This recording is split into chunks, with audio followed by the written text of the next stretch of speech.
¿Qué tal, amigos de la crítica? Hoy vamos a conversar con el licenciado Rogemil Fuentes. Él es investigador, herpetólogo. Como saben, un herpetólogo es la persona que se dedica al estudio de los reptiles, y con él vamos a hablar en el día de hoy acerca de sapos gigantes. Buenas, licenciado, ¿cómo está usted? Bueno, muy buenas. Excelente, gracias a Dios. En casita. Gracias por la entrevista. Vamos a conversar un poco sobre el conocido sapo gigante que, según algunas personas, está causando estragos. Así es, licenciado. Cuéntenos un poquito estos sapos gigantes, asesinos, ¿es una nueva especie? Y si no lo son, pues, ¿por qué hay tanta preocupación ahora? Bueno, en realidad el nombre de sapos asesinos está un poquito mal puesto porque en realidad no son sapos asesinos. Son sapos que evolutivamente han desarrollado algunas características, en este caso, como defensa. El sapo que llaman sapo asesino o sapo gigante, nosotros en Panamá lo conocemos como sapo común. Es un animal que es nativo de América, se distribuye desde el sur de los Estados Unidos hasta el norte de Sudamérica y está bien adaptado a casi cualquier tipo de hábitat. En ese mismo sentido, se afirma que quizás las lluvias provocaron que muchos de estos sapos emergieran en Florida. ¿Será por los Everglades o la temporada del año? Ok, para esta temporada del año, los sapos entran en su época reproductiva, entonces los vamos a ver con mayor frecuencia. Así que por la temporada es mucho más probable que encontremos mayor cantidad de individuos en lugares donde usualmente veíamos uno o dos o no veíamos ninguno. Y esta situación es, digamos, se puede replicar igual en Florida, en Estados Unidos. Correcto, en todos los sitios donde se distribuye esta especie. ¿Cómo actúan estos sapos y qué tanto daño pueden causar al ecosistema y cómo se controlan? Ok, en los ecosistemas donde estas especies son nativas, generalmente no causan daños porque el ecosistema está en equilibrio.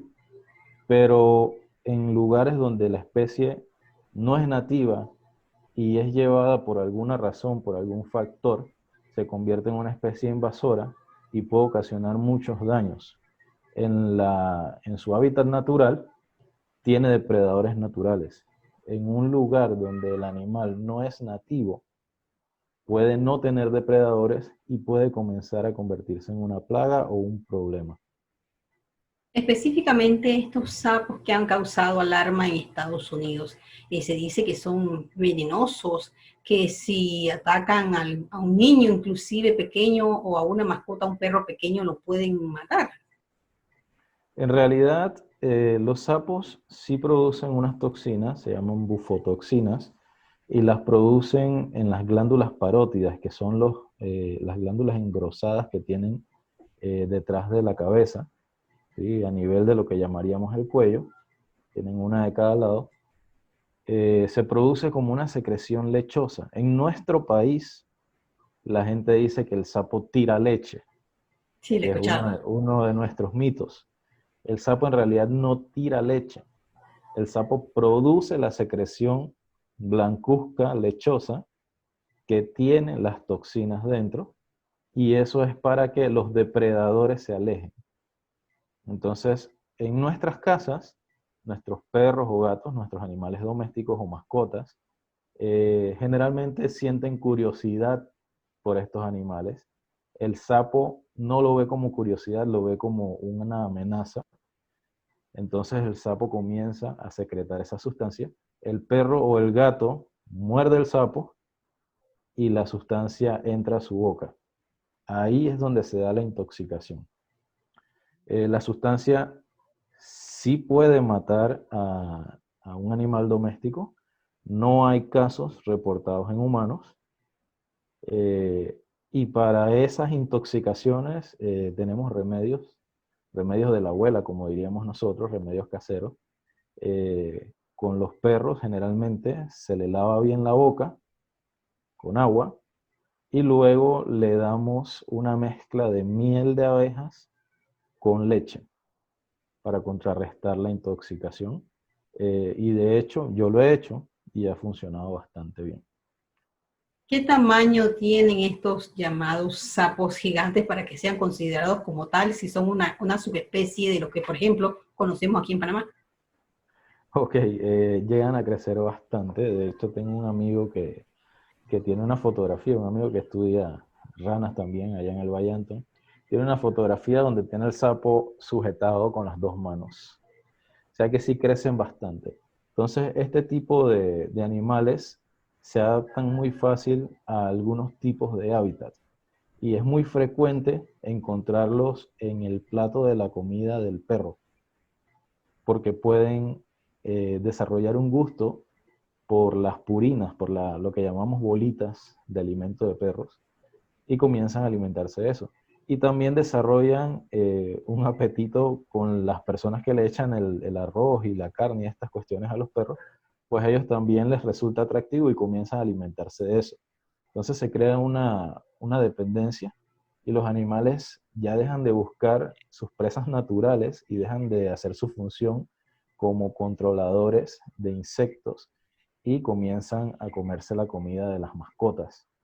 Y esa comida de las mascotas es rica en nutrientes, que no son los mismos nutrientes que necesitan los sapos, y favorece el crecimiento de estas especies.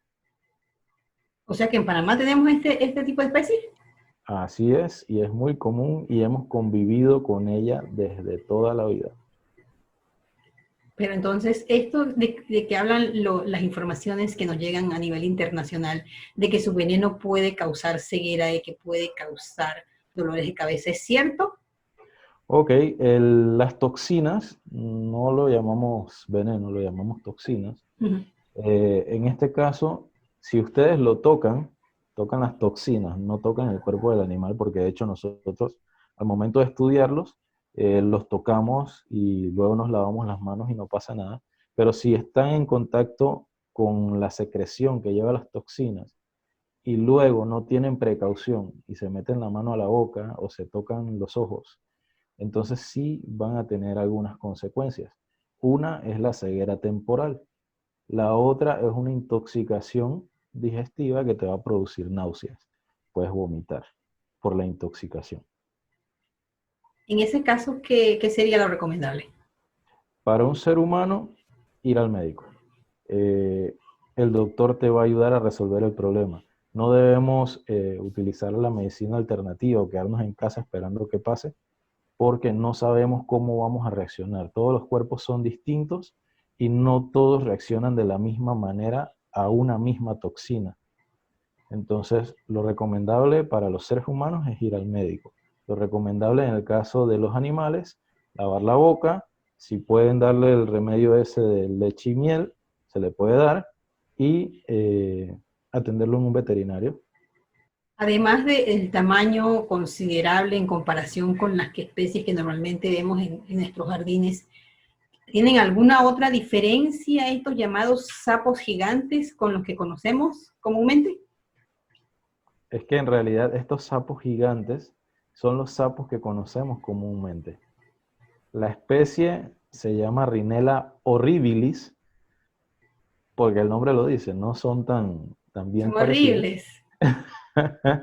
pero tienen una función biológica importante. Son los mismos que están distribuidos por todo Centroamérica hasta Estados Unidos y por todo Panamá hasta Perú, Colombia, Venezuela.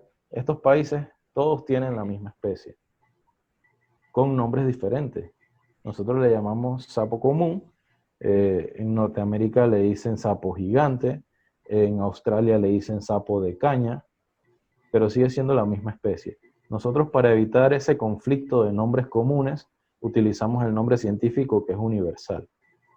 Entonces, si es el mismo sapo común que conocemos aquí en Panamá, ¿cómo llega a ser tan grande?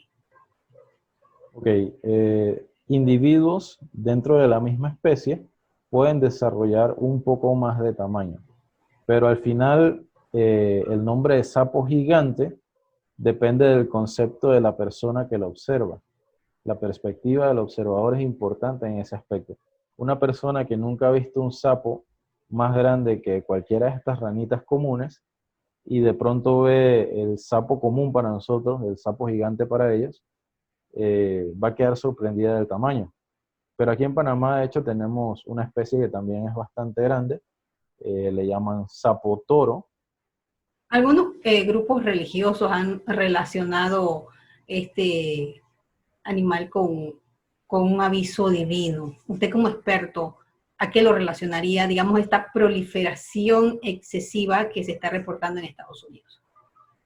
Ok, en este momento, donde hay en algunos lugares del mundo lo que llamamos histeria colectiva, por la cuestión de la pandemia, es muy fácil que las personas comiencen a asociar eventos con algunas cuestiones religiosas o culturales históricas, como en este caso, o sea, la aparición de los sapos, perdón, que lo están asociando, con una de las plagas de Egipto.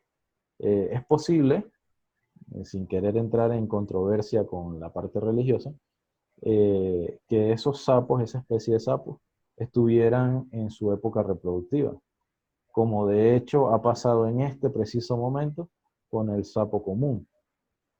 La mayor cantidad de registros en este momento, el mes que pasó, se deben a porque en ese momento que empezaron las lluvias, los sapos empezaron a reproducirse. De hecho, en tal magnitud que hay veces que el abrazo nupcial del sapo lo hacen uno, dos o tres machos encima de una hembra, por la cantidad y el frenesí en el momento de la reproducción. En el caso de los sapos, ¿cuáles son sus depredadores naturales? Bueno, los depredadores naturales donde el sapo es nativo son algunas serpientes que pueden tolerar las toxinas. Eh, Se ha visto también depredación por parte de caimanes. Y en sus otros estadios, porque recordemos que el sapo tiene un ciclo de vida donde es renacuajo, después sufre una metamorfosis y se convierte en adulto, también puede tener otros depredadores. Los renacuajos pueden ser depredados por peces, por anguilas y algunos otros organismos. La preocupación es porque tengo entendido que el sapo cuando se reproduce lo hace en grandes cantidades. ¿Cuántos huevos puede llegar a poner una misma hembra? Bueno, en realidad ponen miles de huevos. De esos huevos, bueno, depende de los factores que hay en el ecosistema, la supervivencia de estos individuos. Como ya le dije, tienen depredadores desde que son renacuajos hasta que son adultos. Entonces ahí entra lo que es el equilibrio de la vida, el juego de la vida, donde en algún momento son depredadores y en otro momento son presas. Y ahí se da el equilibrio. Entonces ahí es donde radica precisamente la preocupación de que empiecen a eclosionar estos sapos sin que tengan depredadores naturales, porque la sobrepoblación puede ser muy rápida. ¿Cuánto dura el proceso de ellos de reproducción? Ok, en esta especie dura un par de meses nada más, eh, pero en este caso el problema que tienen en Estados Unidos es que las personas no habían notado que los sapos estaban ahí hasta ahora, cuando ya tienen un problema que está causando ya afectaciones psicológicas en las personas, donde ya ven todo como un problema más allá de lo que es. En este caso yo considero personalmente que la reproducción es lo usual, puede que se haya ampliado un poco. Las condiciones en los sitios donde están habitando esta especie son las aptas, las mejores condiciones, para que pueda desarrollarse esta especie. Entonces, en, en estos lugares, el animal tiene sus depredadores, tiene sus controladores, y yo no considero que deba haber una razón para preocuparse. ¿Cómo actuar ante una situación de que uno sienta que hay una sobrepoblación de sapos en nuestras regiones? Ok, lo primero que hay que hacer es contactar especialistas, desarrollar un estudio para evaluar entonces si realmente hay una sobrepoblación. Generalmente, las personas que no trabajan en este ámbito, cuando ven mucha cantidad, 10, 20, 30 sapos, para ellos es sobrepoblación. pero para nosotros no es sobrepoblación. Se debe a algún evento en específico. Nada de correr a fumigar para matar los sapos. Nada de fumigar. Todos los animales tienen un trabajo que hacer, tienen una misión en el ecosistema y todos son valiosos. Como no, licenciado, muchísimas gracias por conversar con nosotros aquí en Crítica en Línea. No sé si tiene algo más que aportar. Bueno, cuidemos la fauna, cuidemos la flora. Es importante, nuestros recursos naturales son los que nos permiten mantenernos en la Tierra, y nuestro planeta está sufriendo cambios.